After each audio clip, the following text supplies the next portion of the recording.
Hi, I'm Bill Mulkowski, and I'm here in the Pace Studios with Robert Trujillo of Metallica, and we're here today to talk about Jaco Pastorius.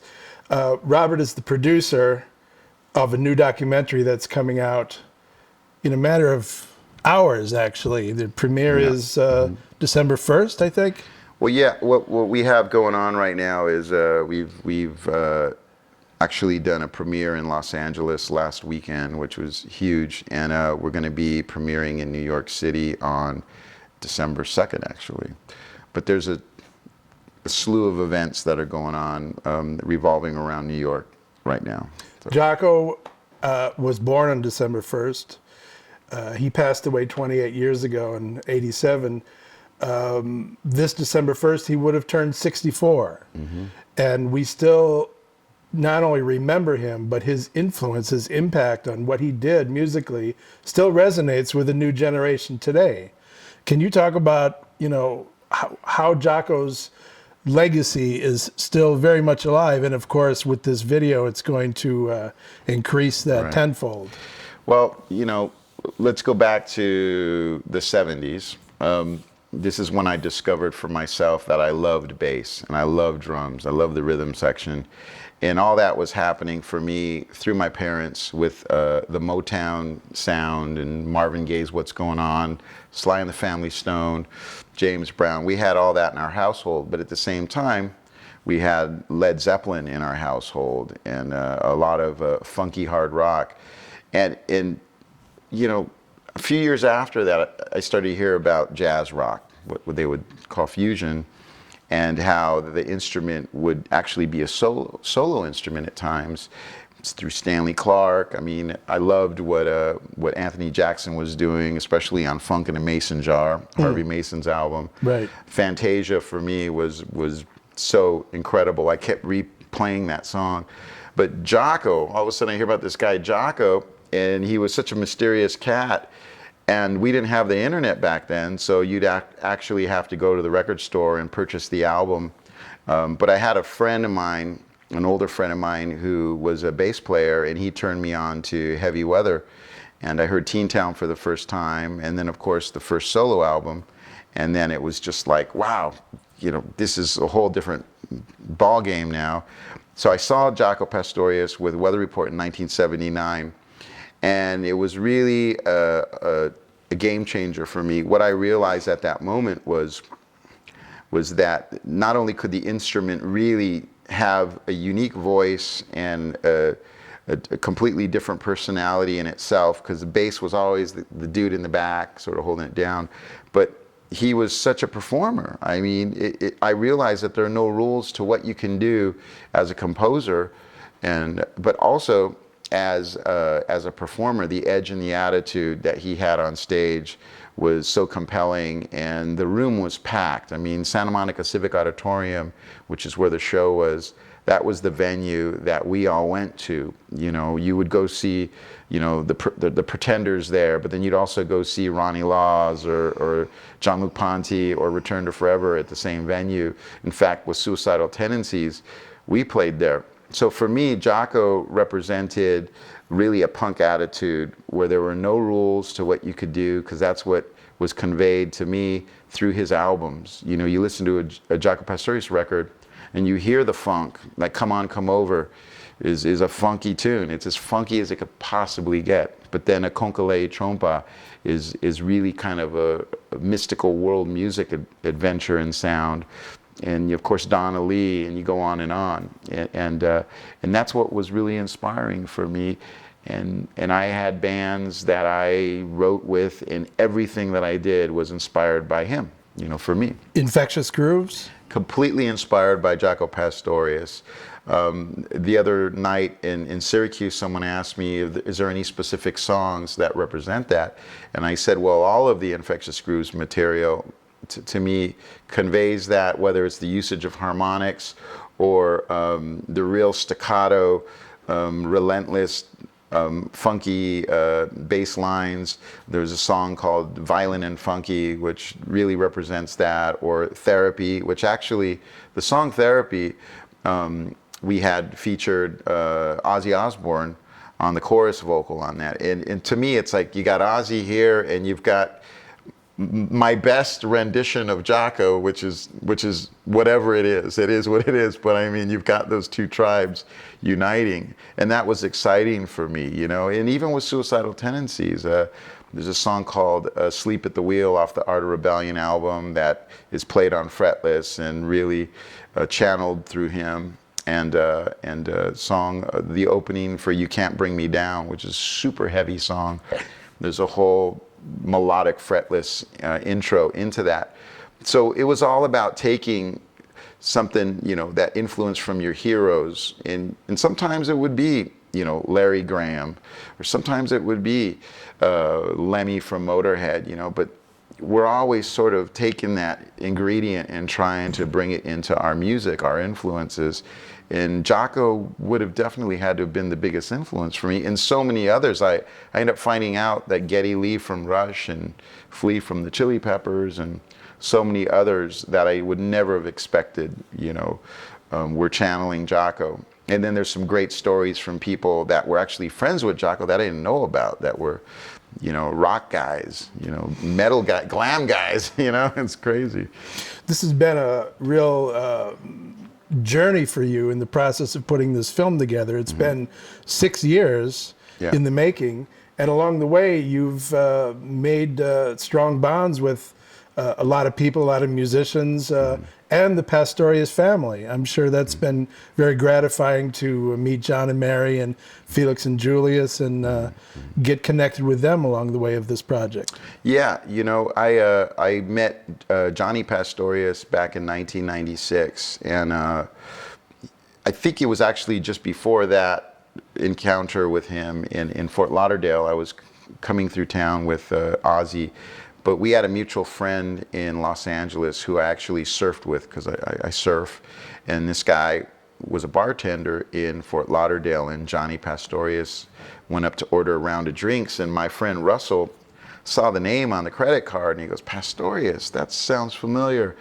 I have a friend who's a bass player in Los Angeles, and he's always talking about that last name, that guy." And he goes, "Well, that's my father, Jaco, you know." And he goes, "Oh, wow, you know, I got to hook you guys up and connect you." So Johnny had already known about, obviously, some of my other bands, and when I came through town a few months later with Ozzy, we met, and one of the first things I actually said to him was, "Someday you got to make a film about your father because of his relevance, and it's so broad and wide in his influence." And he said, yeah, you know, I'm gonna do it. And then kind of a few years would go by, a couple more years, and at a certain point, through Johnny and Bob Bobbing, I joined the team after they came to a Metallica show, actually, and saw the impact of a sold-out Metallica show. And it sort of had continued from there. But at a certain point, I realized that in order to make this a reality, there would need to be me financing it, because documentary films are so difficult to get financed, and in order to make a film of quality, you need a quality team, whether it's your director or your DP or your editor, sound design, all these things, you know. I've learned the hard way in the last few years, just licensing archive photos or footage or song clearances, all that stuff is very involved and really expensive. So it's been a long, hard journey. But I always believe that, you know, with that kind of tension and in that roller coaster ride, it can really breed really beautiful, amazing art. And I'm really proud of this film. And you've been juggling these two things all along, Metallica. Right. You have a new album coming out soon. Yeah. And your dedication to this Jaco project. What possessed you to become such a missionary for Jaco? Well, it's kind of interesting, because for years, before I got involved with this, you know, it definitely would have been after I had met Johnny. I would kind of go online to see if there was anything going on with this. And you'd always hear a rumor about this and that, you know, whether it was a biopic or a documentary. And I just wanted something to be out there to really share his story. And then I realized at a certain point, think I was on tour, and actually it was in Barcelona. I remember I was on tour, and I remember waking up from like a dream and feeling that I needed to get involved. I needed to really step up and try and make this a reality. So it became very, very important to me, and I became very passionate about it. And at that point, you know, it needed to happen. It was one of those things where you just feel, okay, this has got to happen, because if it doesn't happen with me, I didn't feel that it was going to happen for either a long time or ever, because there's a lot of moving parts, a lot of components, you know, whether it's with the family, of course, friends, even with the friends, there's a lot of people that are so passionately connected to Jaco, you know, yourself, even everybody really feels connected, and there's a sense of, you know, you're being protective for the right reasons, and this is something that's forever. So that became very important to me, and it's like jump in the water and swim, you know, and there have been times where it's been like, I felt like I was the only guy on an island standing, you know, there with this and trying to figure out how to see it through. So this has been a dream come true, to be here in New York and to actually be able to present Jaco to the New York contingent and the community. As you know, there's so many tribes attached to this man. It's incredible, you know, whether it's Florida, whether it's Los Angeles or Europe or, you know, obviously every New city York. in the world that Weather Report traveled to, when the plane would land, there'd be tribes of people waiting for Jaco to take care of him, Yeah. hang out with him, you know, do whatever needed to be done for him. You know, he was a generous spirit, and he shared himself in a soul to soul kind of way with people. Yeah. He really related to people, and I think that's why so many people loved him. And that also was conveyed on stage. He was a real person on stage who was very imbued with these powers, like in the film, Wayne Shorter calls him like Superman, like superhero. a comic book hero or something. Yeah, I mean, when I saw him, that's what I got from it. I remember he had set his bass down on one side of the stage at the Santa Monica Civic, and then he took a running start, and he actually slid into his bass like he was sliding into home plate. And I just thought that was so cool. And the other thing that was interesting about that night was John Belushi was there, and he was a huge star with Saturday Night Live back in those days, and he was kind of everybody's hero, and he was a pretty wild and crazy cat. So you had, you know, you had your jazz contingent, you had, like, honest to God, you had these punk rockers and these heavy metal characters, but you also had like some of my local friends, which were skateboarders and surfers. And again, we're one block from the beach, and Jaco's up there with no shirt on. He's got long hair, and he looks like one of the members of that Venice Beach tribe.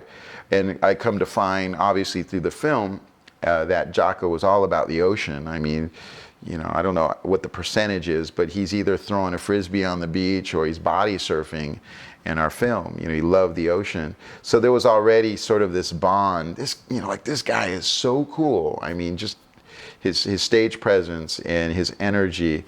And yeah, and it was really an amazing time, you know, to experience that. And it made us feel great about what we were going to do in anything in life. I mean, the original bass player from Suicidal Tendencies, a total punk guy, you know, he was at the show that night too. And, you know, he was probably about 14 or 15, working at the venue. And he said, yeah, that guy was cool, you know. And that's, you know, again, that's the energy that we pulled from that. A lot of people have come to me since and said, I just want you to know, and this means the world to me, I want you to know that I am now a Jaco Pastorius fan. I've went out and I've purchased Hijera. I've got, you know, Weather Report albums now. You know, I have his first 2 solo records. And for me, that's great, you know, bringing awareness to that time, that music, in the story and the person. You mentioned Hijera. That's a really important album, and it represents another side of Jaco. Of course, there's the wild stage presence, you know, the Showtime flips off the amp, and all the incredible stuff that he did. But his collaborations with Joni Mitchell on that record in particular are so tender and full of lyrical playing, a kind of beautiful dance that he had with Joni's voice on those projects that was so intimate and beautiful and profound in a wholly different way than his chops and his Showtime stuff. And that was Jaco, the collaborator, and that was important to me as well. Jaco, from what I understand, and you know probably more about this than I do, but Gregory Pastorius, Jaco's brother, younger brother, had told me that he didn't really know who Joni was. He didn't. I mean, of course, everybody knew the name, but it wasn't like he was this massive Joni Mitchell fan. But just the opportunity for him to collaborate with her, you know, was what was important. And what they, you know, created, you know, artistically and musically was amazing. It's the same thing even with Ian Hunter. I mean, Ian Hunter says that when Jaco joined the team to make that album, you know, you even see the footage. He's leaning over Ian to play the keyboards, you know, and he played guitar on All American Alien Boy, Jaco did, and he was essentially almost producing that album. And that was the kind of energy he had. You know, it was almost like infectious for him. He was, you know, was so drawn to production and to collaboration. And it'd be interesting to see what he would have done today, you know, with that kind of energy, you know, with different musicians. Well, that's interesting because Zawinul, who is a noted control freak, gave co-producer credits to Jaco on a couple of the records because, as he said, he noticed his abilities right away. He said he was a natural in the studio. Right. He had this ability with faders in his ears to hear the big picture. Right. And of course, that idea was carried out to an extreme on his album Word of Mouth, which is, from my point of view, the large canvas in Jaco's you know, entire discography. That's an amazing album, and it's well represented in the film. And it's ahead of its time. The thing that's so great about that album, again, I always say that there's so many different faces and emotions that you're experiencing with a Jaco Pastorius record. And Crisis, you know, opening the album. Yeah. Unbelievable. Incredible. Scary, but also progressive. And and who is, you know, using really what I would call it a loop, but also it's like a sequenced, you know, Jaco bass line sequence before that was even happening, really, you know, and he's using that, but on top of it, he's got this canvas that he's created, you know, this kind of frantic beauty, and I felt that was in Paul, you know, Marchand as well, the director. Our director. Yeah, Paul's our director, and he's also been an angel and an amazing creative individual on this. But it was important to bring awareness to that because there were so many people back in the day that were just like, oh no, you know, we can't have that. But the thing about it was, that's where I say the punk attitude really comes into play, because that was a really punk rock statement right there, what he did. And that's a great scene in the documentary where Ricky Schultz from Warner Brothers talks about that tune and how frightening it was for the other people, the label heads, to hear this tune, and Jaco wanted to lead the record off with that tune, and he fought for it and got it, and exactly a punk statement. Exactly, and that was at a time when the labels were really trying to control the artists. So for him to go that route was pretty intense.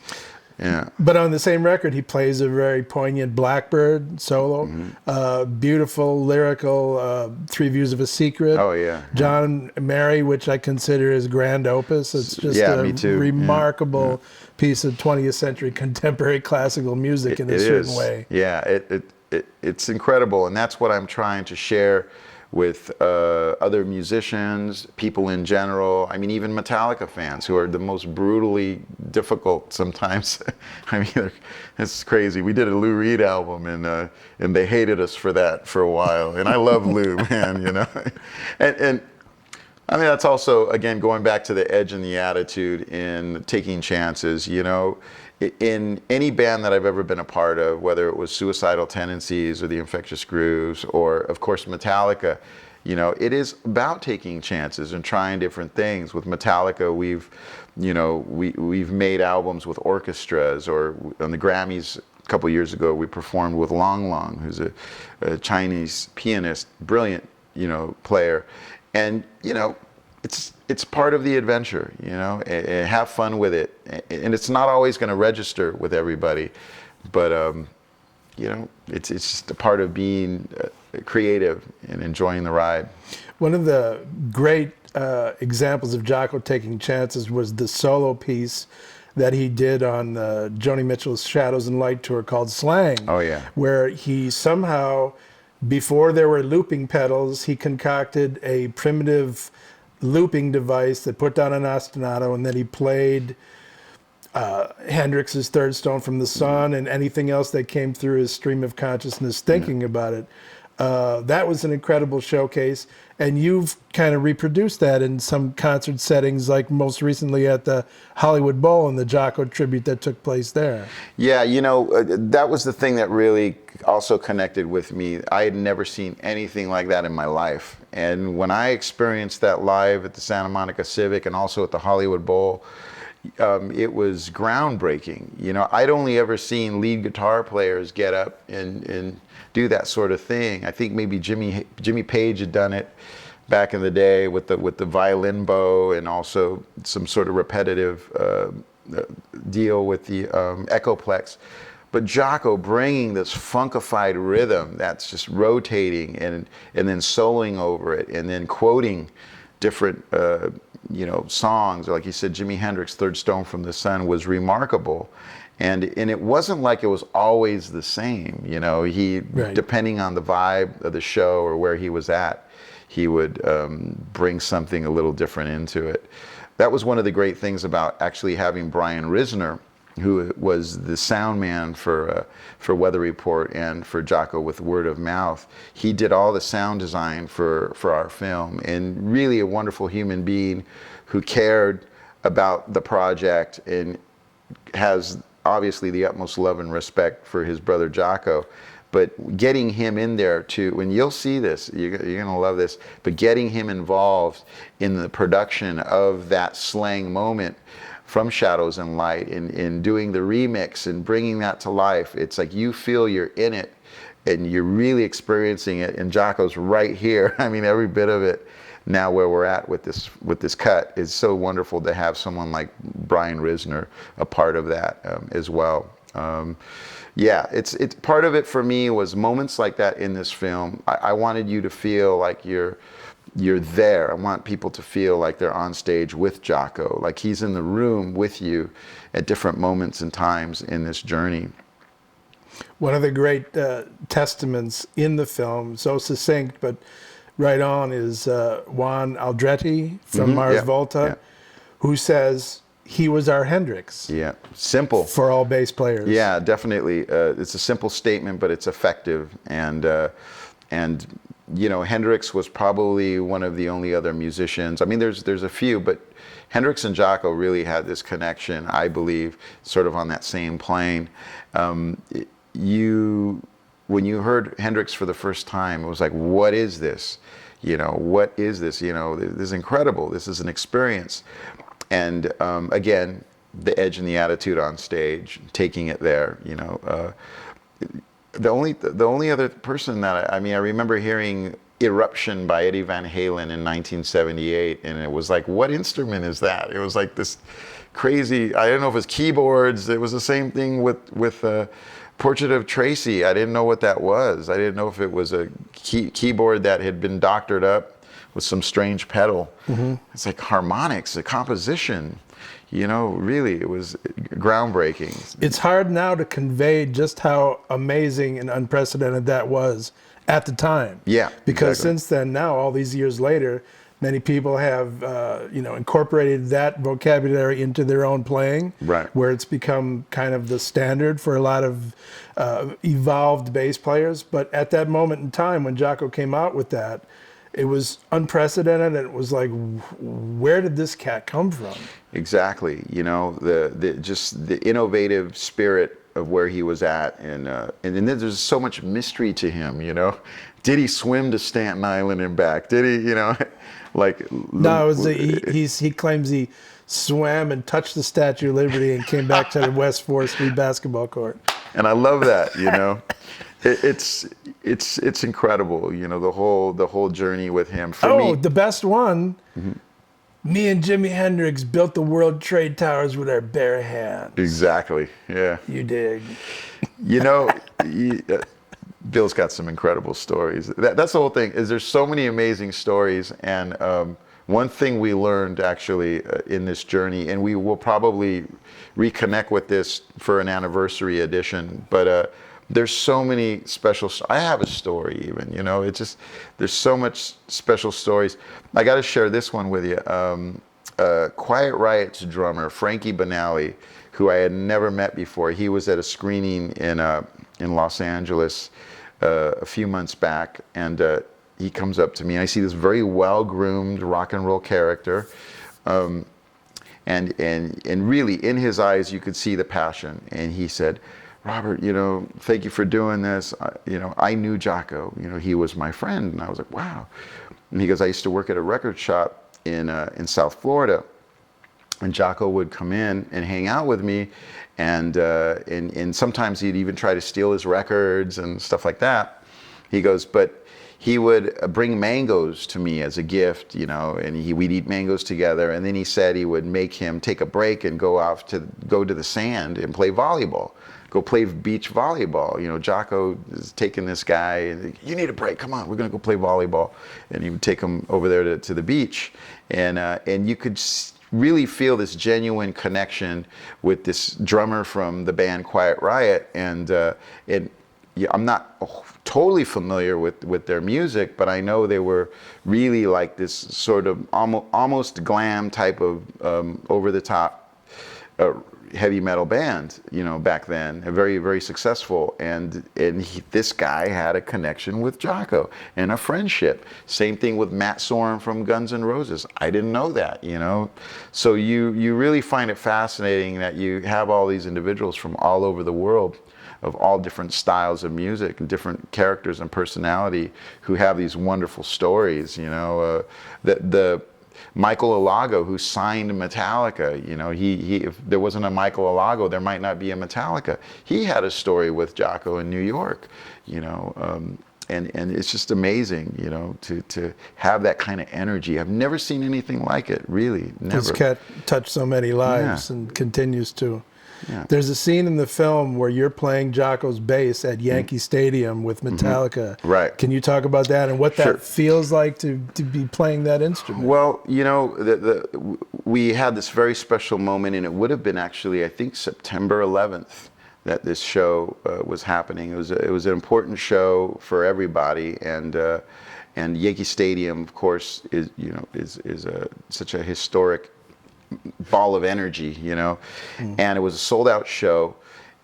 The Bass of Doom, we had just through the family and myself, which was the instrument Jaco played in Weather Report. Exactly, right. And there was a situation. If we got into it now, would be we might as well have a whole nother documentary film. But it's much like the Red Violin, and I sponsored the money to get the bass out of a situation which was also a legal situation with lawyers and attorneys involved, and it would have really just put the family in bankruptcy, JPI, Jaco Pastorius Incorporated. So I sponsored the money to get this instrument, this incredible instrument, and I was talking to Johnny, and I said, you know, maybe tonight's a good night to play this on a Metallica song. And there's a song called "For Whom the Bell Tolls," which was written by Cliff Burton, who was also a wonderful, incredible bass player who left us way too early. And you know, we decided let's do this, you know, let's do this and let's film it. And whether we use it or not, at least we have this very special moment documented.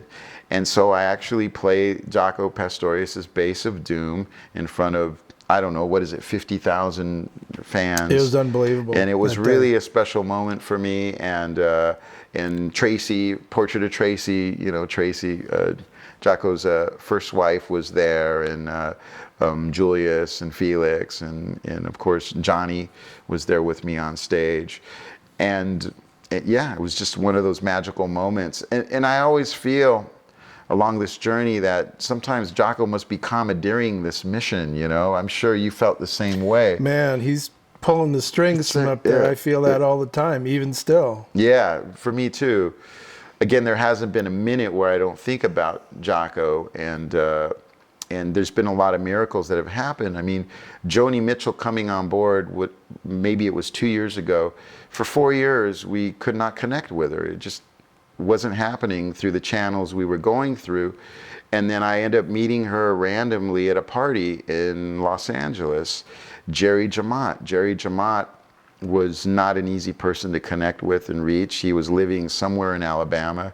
He ends up moving to Los Angeles 2 miles from my home, and a mutual friend, you know, who was a photographer, was actually shooting him. And, you know, we end up connecting and becoming great friends, and he's such an important part of this film. And as you know, with the instructional video from back in the day, it was so important to Jaco to make that with Jerry, you know, and Right. and it was important for Jerry to be there for Jaco at what was a difficult time for Jaco, but they did it, and you feel that bond and that connection between him and Jerry Jamot.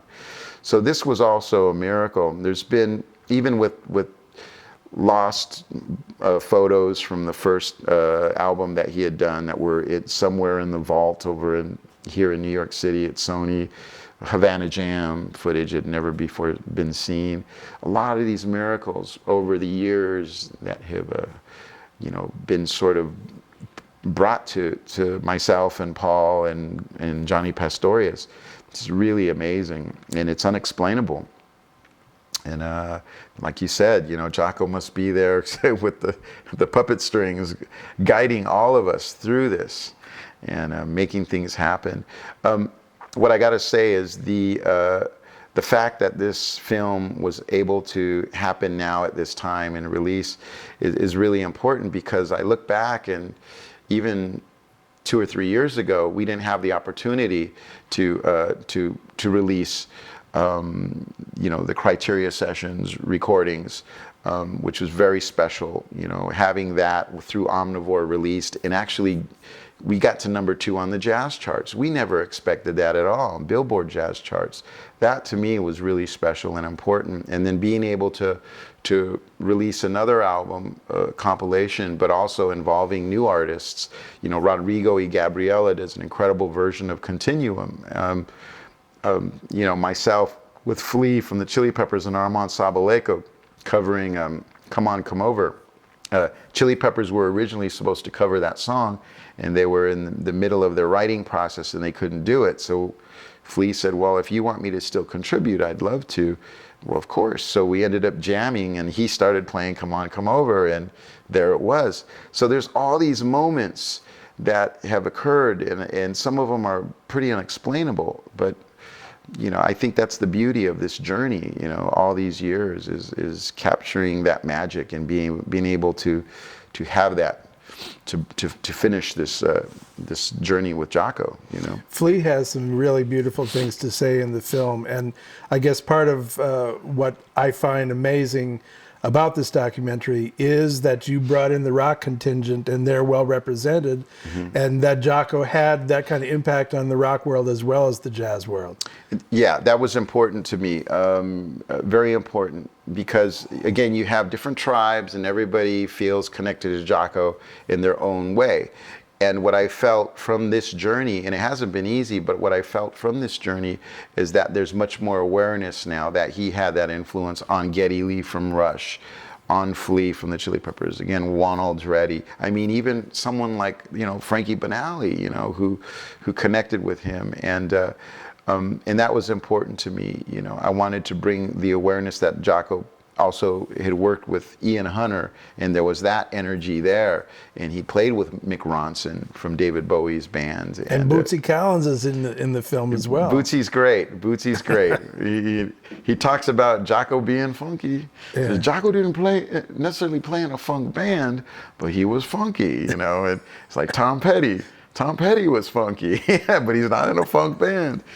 I love his energy, and I love the fact that in the film, what he says as well is that Jaco took it here, and it enabled people like himself and other bass players to say, well, if he can go there, then that means I can go there too, or I can, do my own thing, but take it to another a level, Yeah, one bass player who's a great player, Jeff Andrews, Oh yeah. had the comment, Jaco opened the door and we all walked through.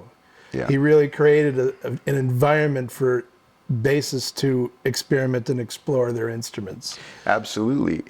I have a friend who's a filmmaker, and he's actually a bass player. His name is Sam Dunn, and Sam Dunn directed the film, the Rush documentary, which came out about 3 years ago, maybe longer now, but it was a really great film. And he also did a series on heavy metal and the history of heavy metal.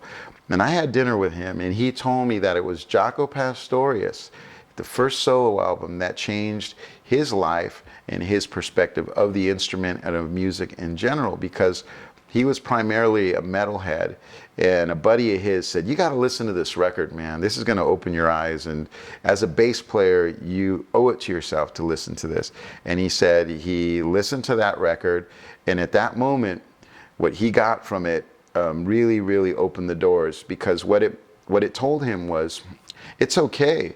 He's a metal guy or whatever at the time, but he felt that he connected with the Beatles. He connected with Miles Davis. It opened the door to Coltrane. It opened the door to even Hendrix. It really, all of that energy really blossomed for him through that first solo record, because he realized that at that moment, it's like, hey, everything's cool and hip. And you know what? The edge and the attitude that is all a part of this first album is what all that music is, whether it's really heavy classical or the Beatles or, punk rock or whatever. It's all there. It's the same ingredient that came across through Jaco Pastorius' music.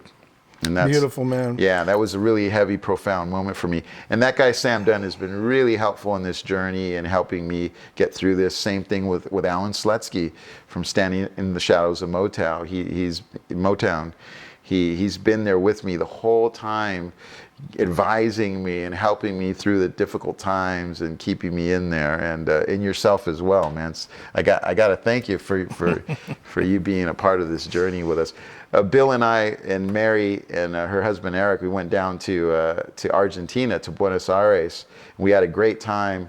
And remember the love and the respect and the emotion that they had down there for Jaco was so amazing, Well, sitting here with you right now, your passion for Jaco is very contagious. I can feel it.